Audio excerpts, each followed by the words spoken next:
それでは最初に、吉村久さん、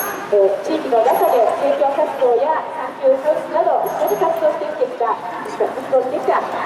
さん、緑のスターの代表でもありますので、力強い応援をお願いいたします。こんにちは、一世です。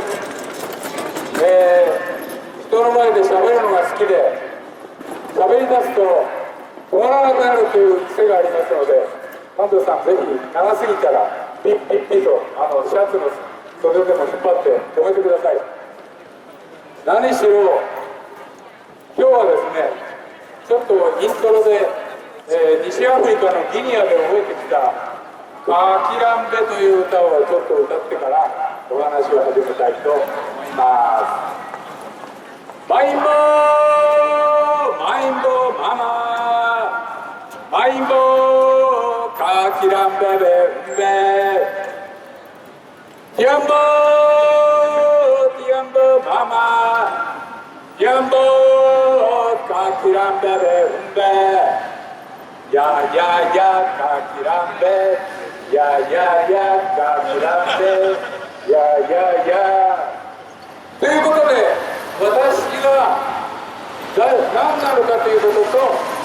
僕が大沢さんを推薦する理由についてですね、3つの理由をお伝えしてご挨拶に変えたいと思います。私は一世と言いましたが、正しくは吉村一世と言います。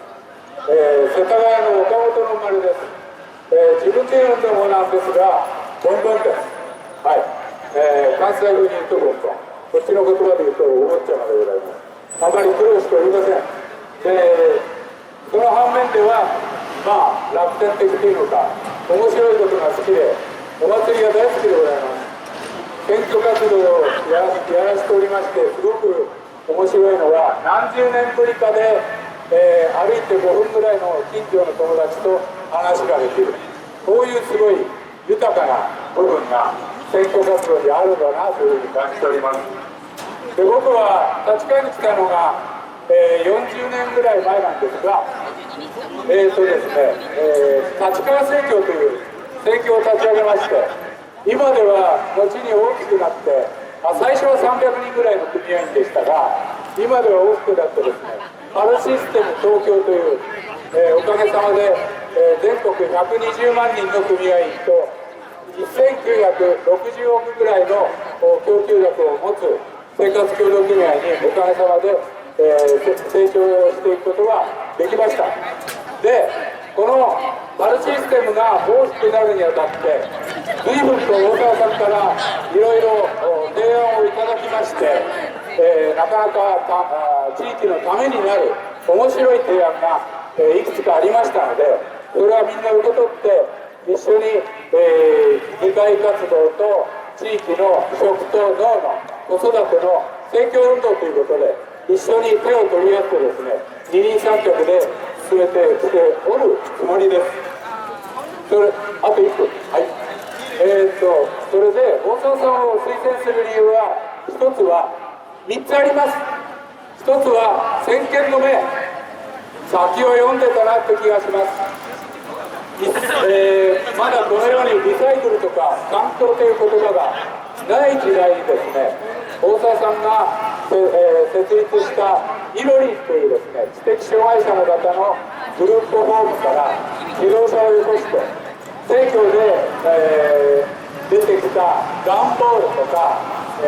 瓶とかですね、これを製造所へ持って行ってリサイクルするということを提案してくれました。で、これをやりました。先見の明があると思います。それからもう一つは、今ちょっと彼の話の中でも出てきましたが、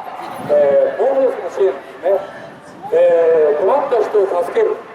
生活を受けている方がこの立川市内でも、僕らが安南と生活している間でも何千人もいらっしゃって、本当に懐に一銭もないという、皆さんもいる。で、その普通ですね、なかなか今の時代って駅の前で人が倒れてても誰も見向きもしないっていう世の中ですよね。ましてや議会がある時なんかはもうその議会でそっちのけになってしまう。でそういうのを大沢さんは、なんとかしたいということで、サンキューハウスというですね、羽衣3丁目の箕輪通りにありますが、支援のセンターをこしらえたと。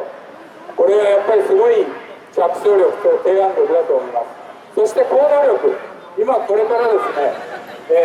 みんなでこの大統領選をしておりますけれども、これはですね、ほんのきっかけに過ぎません。もう4期やってきましたけれども、ぜひともこの大沢豊のですね、